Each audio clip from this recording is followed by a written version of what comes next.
So ulitin ko, i-live ceiling natin yan sa ating page para maging pera na.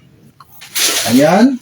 So yung TV na yan, siguro may bibilinan kahit 50 pesos.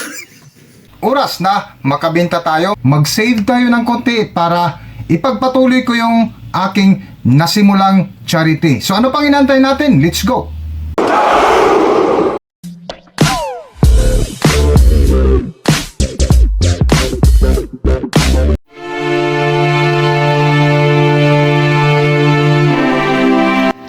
Matapos ko nga sinimulan ang pangungulikta ng surplus sa loob ng bodega sa bahay, kung saan biglang pumasok ang aking pinsang buo at nagpadala ng nakakalungkot na mensahe na di umano pumanaw ang aming tiyuin.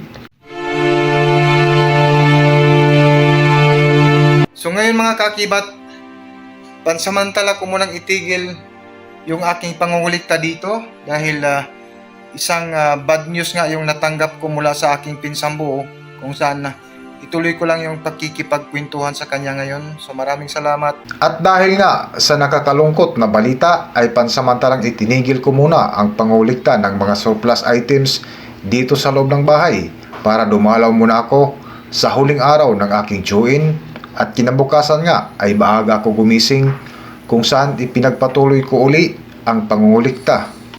Katatapos lang natin maligo.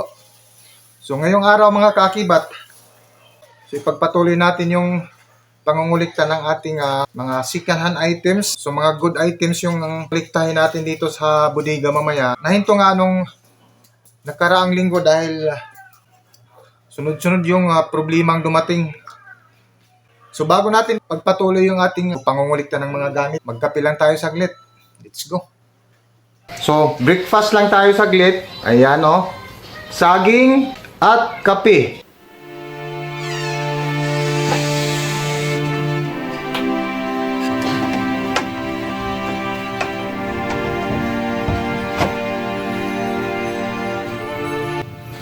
So ngayon mga kakibat, nandito tayo muli sa box store o bodega ng aming bahay, kung saan ipagpatuloy lang natin ang ating pangungulikta ng mga surplus para maibenta na natin sa online.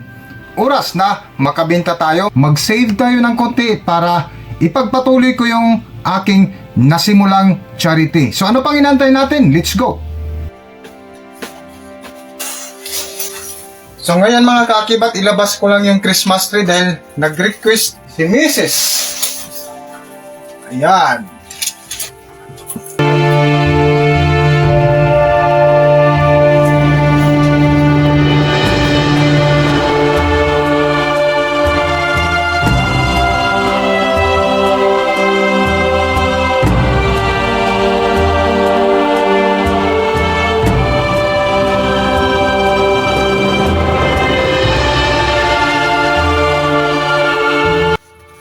Ilipat ko lang yung camera. Ito, ayusin lang natin saglit para hindi tayo mahirapan.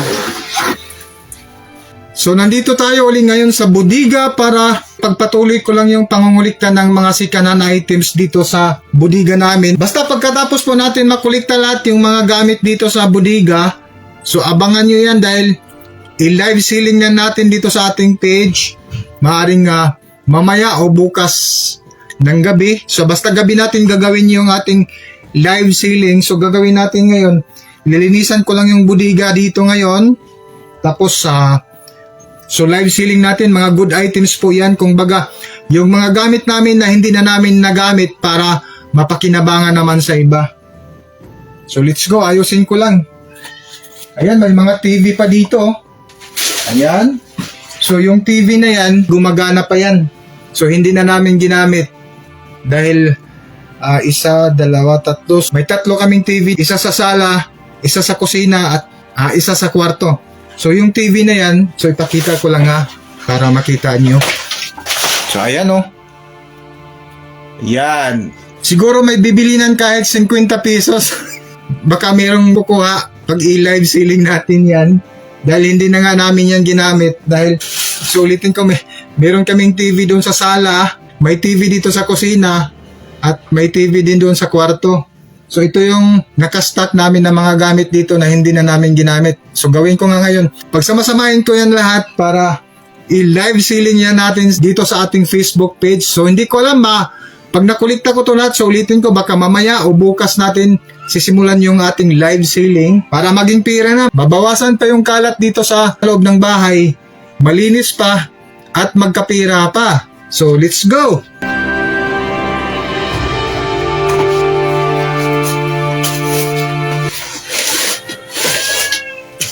Oh, ayan oh. So ayan, nakabox pa to. So ito yung for photo and video. So pag mahilig ka mag video, pwede ito magamit oh.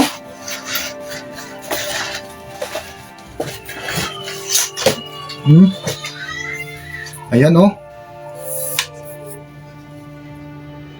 So adjust to eh. May tag pa oh.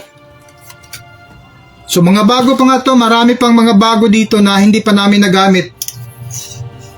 Ayan o. Kung nais nyong makagawa ng mga magandang video, so pwede nyo ito magamit. Ayan o. Siguro may bibili siguro dito kahit 200 lang. So brand new pa. So ito yung isa sa kukuliktahin natin. So marami po to o. 20 pesos na lang o.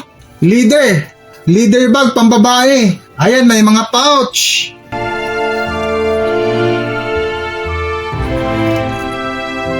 So mga gamit namin to na hindi na ginamit. So i-dispose lang namin para mabawas-bawasan yung kalat dito sa bahay. So ayan oh. Oh mga dami. Daming accessories oh. Ayan oh. Ibenta natin to sa online, piso-piso na lang, piso-piso.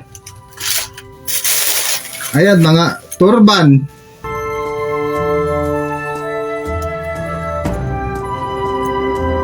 Ayan, piso na lang to, piso. Ayan o, bracelet. Sunglass.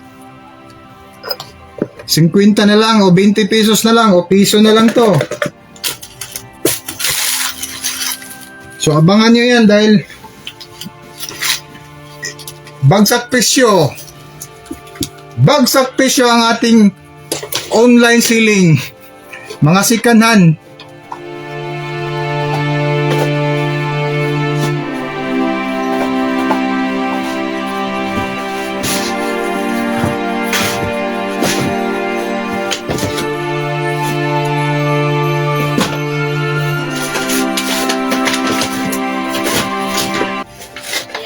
Uy. Kunin nyo daw yung kalakal doon kay Ate Tina.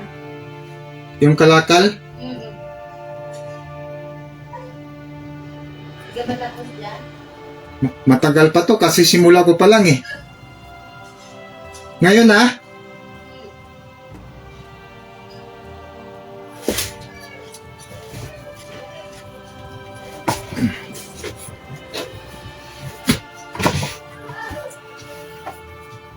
So may bigla ang lakad.